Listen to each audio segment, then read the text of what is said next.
नमस्कार साथियों। तो आइए जान लेते हैं आज की कुछ ताज़ा खबरें। तो सबसे पहले तो बात कर लेते हैं साथियों में ग्रामीण सफाई कर्मचारियों के साथ 29 नवंबर को बड़ी सहमतियां लागू करे सरकार। तो भाई इस प्रकार से जो इन्होंने जानकारी दी है वह ग्रामीण सफाई कर्मचारी जो है पीछे हड़ताल के ऊपर गए हुए थे और इन्होंने जो अपनी मांग रखने का काम किया गया था। 29 नवंबर को जो इनकी सहमति बन गई थी और तुरंत नोटिफिकेशन जारी किया जाए, विधानसभा में जो है पॉलिसी बनाकर सफाई कर्मचारियों को पक्का कराया जाए, सभी इस ग्रामीण सफाई कर्मचारियों को बीडीपीओ के पेरोल पर लिया जाए और इनके लिए 5-6 गाँव का जो है जोन बनाकर उन्हें सुपरवाइजर लगाकर काम भी देखरेख व हाजिरी लगाई जाए। सभी सफाई कर्मचारियों के लिए 26,000 रुपये मासिक न्यूनतम वेतन लागू कराया जाए। 2,000 के बजाय जो है 400 के बाद पर जो है सफाई कर्मचारी नियुक्त कराया जाए। इस प्रकार की जो है मांगे मानने का काम किया गया था। तो इस प्रकार से इन्होंने कहा है 29 नवंबर को विकास एवं पंचायत विभाग के अतिरिक्त मुख्य सचिव अनिल कुमार की अध्यक्षता में जो है चंडीगढ़ के अंदर वार्ता हुई थी और वार्ता में जो है ग्रामीण सफाई कर्मचारियों को पक्का करने का प्रस्ताव भेजने और 17,000 रुपये मानदेय देने, 3% सालाना मानदेय बढ़ोतरी लागू करने, तो इस प्रकार की मांगे मानने का काम किया गया था। तो इस प्रकार से इन्होंने जो है मांग करी है कि हमारी जो मांगे थी उनको जो है जल्द से जल्द लागू करने का काम किया जाए। और उससे आगे बात कर लेते हैं साथियों, हरियाणा में होम डिलीवरी करने वाले वर्करों के हित में बनेगा बोर्ड। वह इस प्रकार से जो डिप्टी सीएम है वह दुष्यंत चौटाला जी इन्होंने जानकारी देने का काम किया है। डिलीवरी करने वाले कामगारों को सामाजिक और आर्थिक सुरक्षा के लिए एक राज्य स्तरीय बोर्ड जो है गठन किया जाएगा, जिसके लिए जो है बोर्ड बिल 2024 प्रस्तावित है। उप मुख्यमंत्री दुष्यंत सिंह चौटाला ने गुरुग्राम में विभिन्न प्रकार की सेवाएं प्रदाता कंपनियों के अधिकारियों, औद्योगिक और संगठनों से जो है वह बातचीत करी और इस प्रकार से इन्होंने कहा कि संगठित सेवा क्षेत्र के लगभग 52.70 लाख वर्कर हैं जो जोमेटो, ओला, उबर इस प्रकार से जो कंपनियों के तहत लगे हुए हैं। तो उनके लिए जो है पॉलिसी बनाने के लिए वह भारत सरकार ने जो ई श्रम पोर्टल को शुरू कर श्रमिकों का पंजीकरण करवाया है और आज जो है संगठित क्षेत्र के श्रमिकों की भलाई के लिए अनेक योजनाएं चला रही है, जिसका जो है इनको लाभ देने का काम भी किया जाएगा। और उससे आगे देख लीजिए वह श्रम विभाग ने असंगठित क्षेत्र के श्रमिकों के लिए पंजीकरण की सुविधा जो है शुरू करने का काम किया है। असंगठित क्षेत्र के श्रमिकों को भी मिलेगी हरियाणा सरकार की योजनाओं का लाभ। भाई इस प्रकार से जिस भी साथी ने यहाँ पे जो अपना रजिस्ट्रेशन नहीं किया है तो उसको जो है जल्द से जल्द कर लेना है। और इसके अंदर जो है पंजीकरण कौन कौन कर सका है यहाँ पे साफ साफ लिख रखा है। ई श्रम पोर्टल पर छोटे सीमांत किसान, खेतिहर मजदूर, बटाईदार मजदूर या पशुपालन वाले हैं, बीड़ी बनाने वाले हैं, भवन निर्माण है, चमड़े वाले हैं, तो ये सारे जो है यहाँ पे पंजीकरण कर सके हैं। और कामगार खदानों में वह जो है इस प्रकार से बहुत सारी कैटेगरियां हैं और इसके अंदर जो है पंजीकरण करने की पात्रता मानदंड है 16 साल से लेके 59 साल की उम्र होनी चाहिए। श्रमिक के पास में ईपीएफओ और ईएसआई का सदस्य नहीं होना चाहिए, न ही आयकरदाता होना चाहिए। श्रमिक अपने आधार नंबर, मोबाइल नंबर और आधार लिंक बैंक खाते से अपना पंजीकरण करवा सकता है, जिसके जो है पंजीकरण शुरू कर दिए हैं ई श्रम पोर्टल के ऊपर। और इस प्रकार से वह इनको जो है पेंशन का जो है भाई लाभ देने का काम किया जाएगा जैसे इनकी उम्र जो है 60 साल हो जाएगी।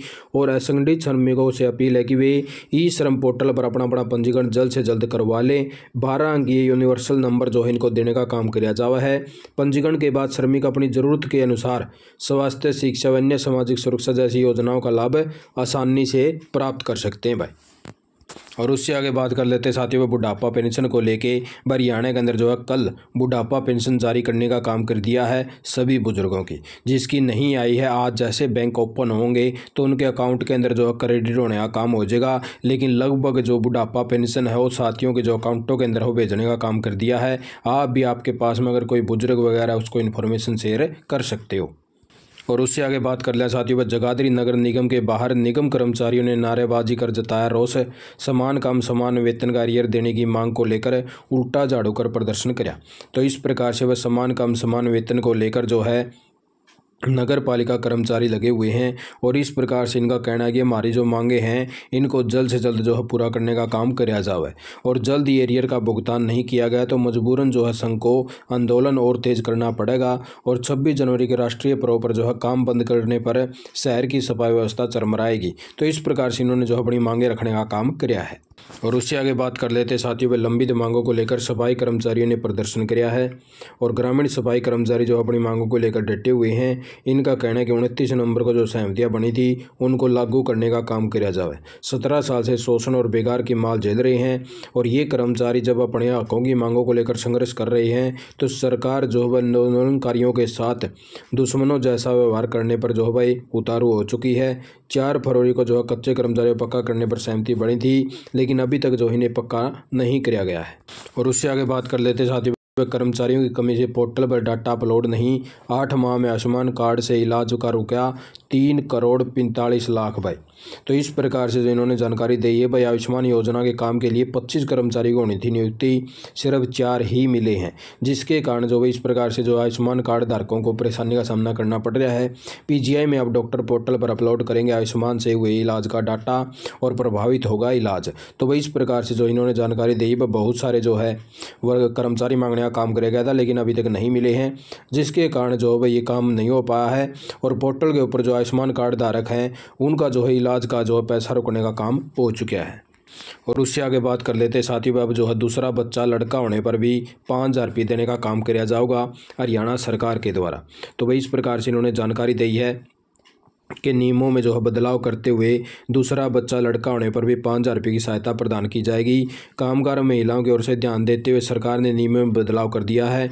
इस योजना का लाभ अनुसूचित जाति, अनुसूचित जनजाति के साथ जो MNREGA job card, BPL card धारक और 40% से अधिक जो दिव्यांग महिलाएं हैं, प्रधानमंत्री जन आरोग्य लाभार्थी महिलाएं हैं, तो उनको जो है इसका लाभ देने का काम किया जाएगा। और पारिवारिक सालाना आय 8 लाख रुपये से कम होनी चाहिए भाई। और आवेदनकर्ता आंगनबाड़ी वर्कर और आशा वर्कर के माध्यम से अपना आवेदन कर सकती है भाई। इनसे जो आप संपर्क कर लेना। अगर आपको दूसरा बच्चा लड़का हुआ है तो भी आपको जो है 5,000 रुपये देने का काम किया जाएगा। और यह स्कीम है मुख्यमंत्री मातृत्व योजना।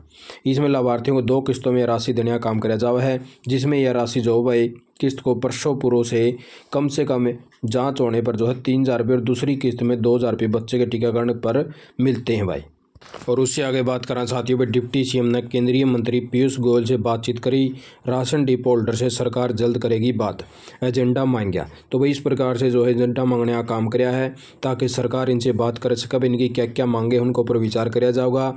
डिप्टी सीएम ने बताया कि उन्होंने जो है विभाग के निर्देश को यानी कि डिपो होल्डर से एजेंडा ले और काबिले जो है गौर है कि डिपो होल्डर पिछले कई दिनों से हड़ताल पर है। वे मांगों को लेकर पत्र पहले भी सरकार को भेज चुके हैं। तो इस प्रकार से इन्होंने जो वहाँ पे अपनी बातें रखी और उन्होंने कहा कि पटवारी एवं कानूनगों का सांकेतिक धरना 2 दिन और बढ़ा दिया है, 18 और 19 जनवरी तक और रहेगा। तो इस प्रकार से हरियाणा में जो राशन कार्ड धारक हैं इनकी संख्या बढ़ने से गेहूं की संभावित खपत को लेकर विचार किया गया। इस मुलाकात के बाद जो संभावना जताई जा रही है कि हरियाणा को गेहूं का कोटा बढ़ाया जा सकता है। डिप्टी सीएम दुष्यंत चौटाला ने केंद्रीय मंत्री भूपेंद्र यादव से भी जो है मुलाकात करने का काम किया है। और उससे आगे बात कर लेते साथियों, अगर कोई भी किसान प्रधानमंत्री किसान ऊर्जा सुरक्षा एवं उत्थान महाअभियान के तहत 75% अनुदान की राशि पाना चाहे सोलर पंप के लिए, उसके आवेदन जो खोल दिए हैं। 19/1/2024 से 29/1/2024 लगा आवेदन कर सकते हो। इसलिए आप साथियों ने बस यही कुछ जानकारी लेके आए थे। आप साथियों ने वीडियो देखे, आपका बहुत बहुत धन्यवाद। जय हिंद, जय भारत, जय हरियाणा।